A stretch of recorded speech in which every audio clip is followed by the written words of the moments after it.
Moana 2 is really about Moana learning what kind of leader she's going to be when she's got a whole team behind her and the stakes are really high. And I think directing Moana 2 has taught me a lot about the kind of leader I want to be. It's been challenging, as the making of any film is, but I'm so excited by the ways that our team has just stepped up and exceeded our expectations. I cannot wait for people to see this film. Jason and David both worked on the first Moana. Yeah. Dana worked with you on the live action Moana. Yeah. What was it about each of them that made you think, oh, okay, you guys are the right team for the director chair? Both Dave, Derrick, and Jason I worked with for many years on multiple projects. And so I think knowing Dave storyboarded, many of the biggest songs from the first film. So I knew that he was not only very connected to Moana as a character, culturally very connected to that. Jason, I've worked with on multiple movies. He boarded the sloth scene in the first Zootopia, did amazing work on Encanto, and Sharkhead Maui in the first film. So I think that his superpower is bringing comedy and character humor to it.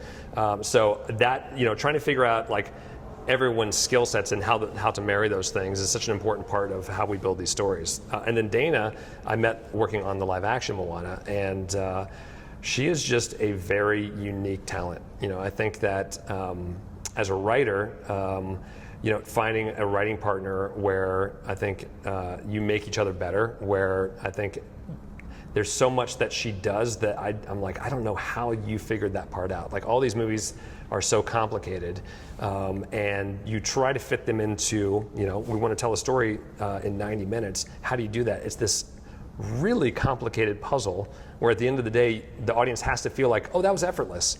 And it never is. It takes hours and hours of really hard work and days and weeks and months.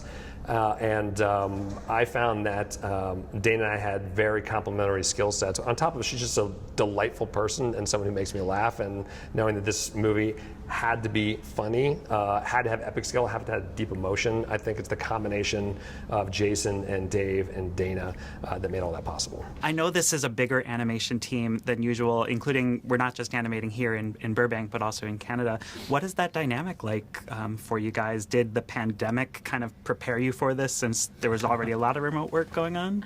Actually, yeah, that is a good point. We did learn how to work and make films. I mean, we made almost Encanto completely over Zoom after the second screening, so that did help. I will say our teams came together with a love for Moana, and honestly, I just had a meeting like a half hour ago where our effects team was talking about that collaboration and how fruitful that was. But I think for us as filmmakers, what that's allowed us to do is make a film that's bigger than we could possibly imagine. Yeah.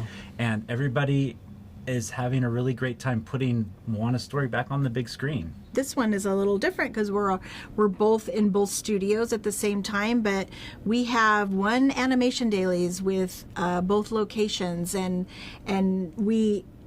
it even works so smoothly sometimes. We have our production management staff in Vancouver running the daily sessions here in Burbank because we were able to kind of figure out how to run things so smoothly. So we are truly one studio, just happen to be in two different locations. This is coming out during the holidays at a time when a lot of people are going to see movies with families.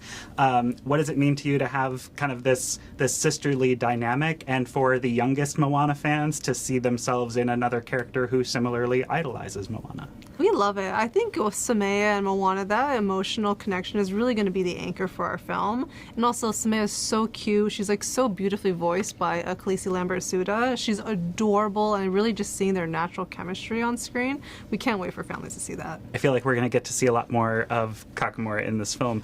Is there anything specific that there was an opportunity for with those characters on the sequel? Yeah, we love the Kakamora. I think working on the original film, the Kakamora were definitely one of a lot of our favorite moments in the film, because they really provide this opportunity for Moana to be faced for the first time with what might have been challenging to face on the ocean.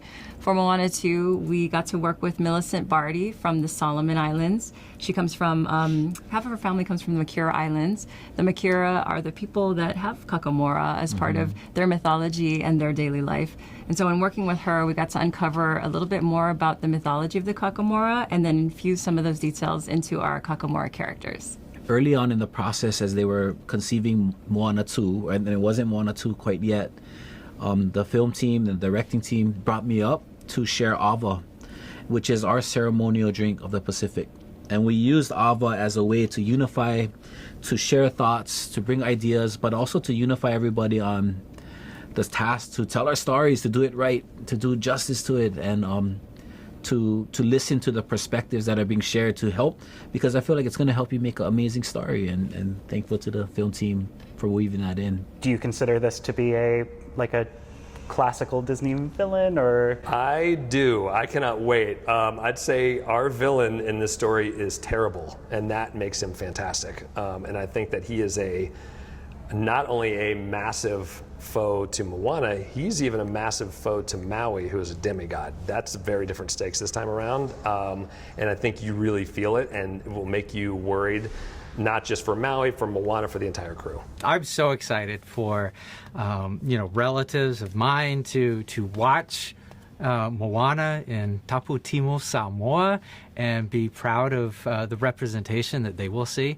And I hope everyone across all of the many, many islands of the Pacific will see themselves in the movie we're making.